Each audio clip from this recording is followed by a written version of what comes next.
Halo Bapak-Bapak, Ibu-Ibu.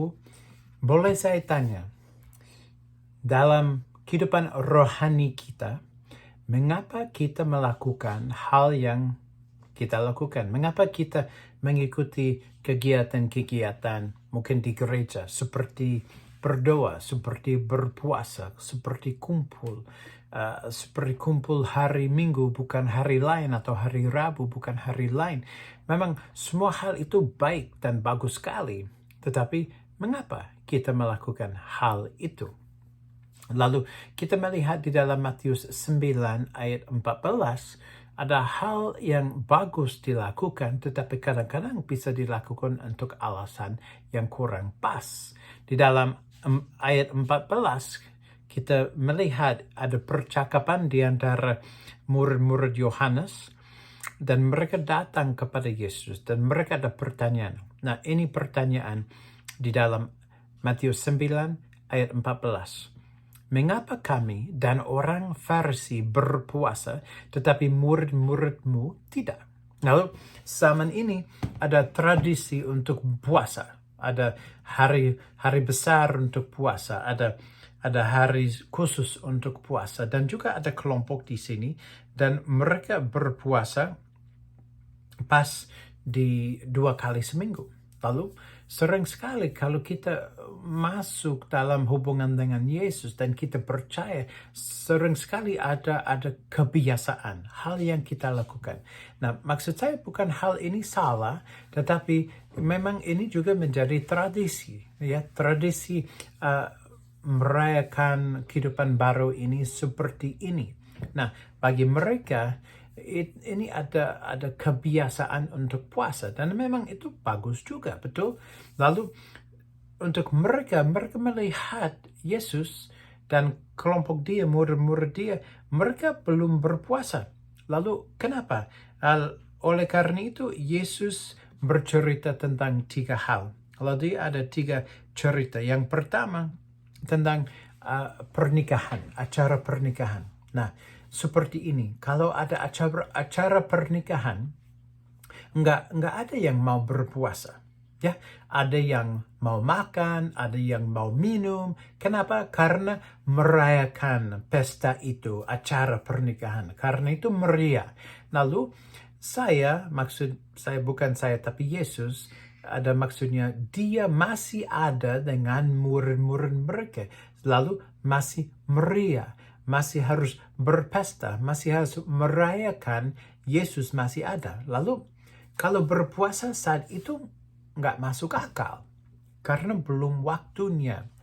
Tapi 2 cerita setelah ini menolong kita melihat bahwa sering sekali kita harus agak berhati-hati. Kalau ada tradisi di gereja atau di dalam kehidupan rohani, mengapa kita melakukan hal itu? Mengapa kita mengikuti hal itu?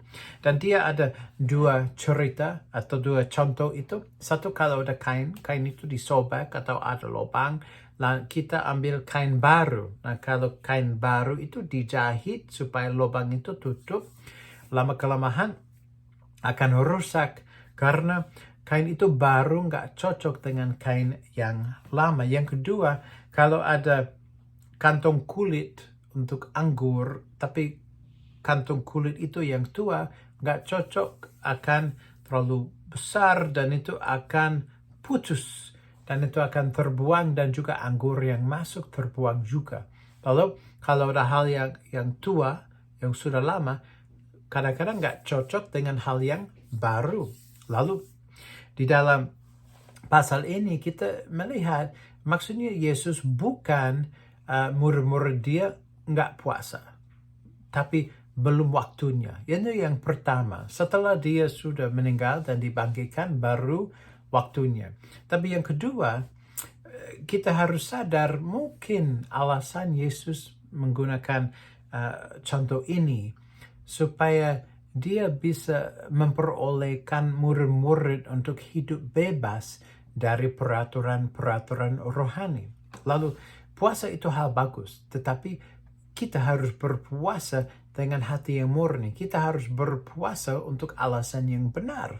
Kita sebaiknya nggak puasa karena dipaksa. Kenapa? Karena tanpa berarti. Lalu nggak berarti kalau kita dipaksa berpuasa. Nggak mau berpuasa, saya lapar.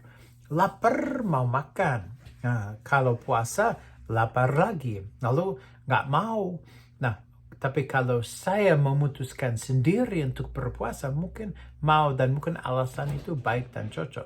Tapi kalau dipaksa, nah sering sekali mungkin kalau kita sudah percaya kepada Yesus, mungkin kalau kita masuk sebuah gereja, komunitas rohani, mungkin ada peraturan-peraturan, syarat-syarat yang bagus, yang baik, tapi mungkin juga ada yang tradisi. Dan mungkin kalau itu tradisi dan itu dipaksa, Yesus menjelaskan nggak cocok. Keluar dengan tradisi-tradisi yang lama, masuk gaya hidup yang baru.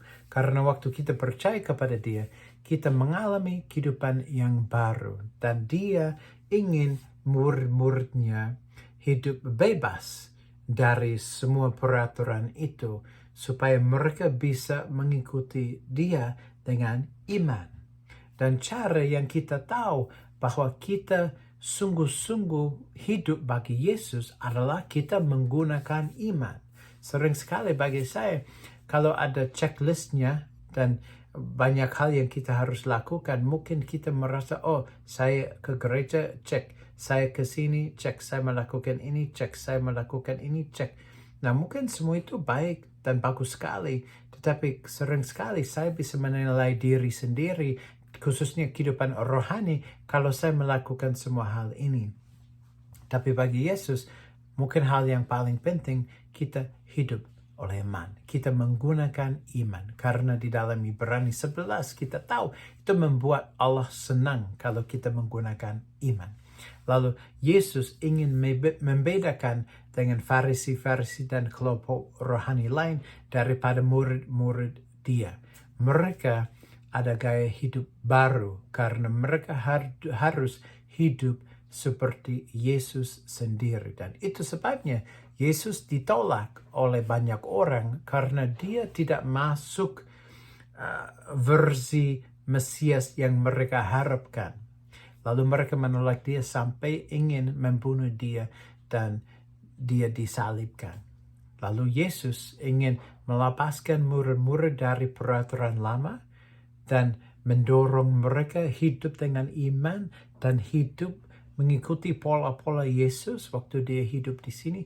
Itulah kehidupan baru yang Dia tahu kalau murid-murid Dia mengikuti jalan itu, mereka akan hidup lebih merdeka, lebih bebas dari peraturan-peraturan lama, dan juga mereka akan menyenangkan hati Yesus, dan juga mereka akan menikmati kehidupan ini lebih baik lagi.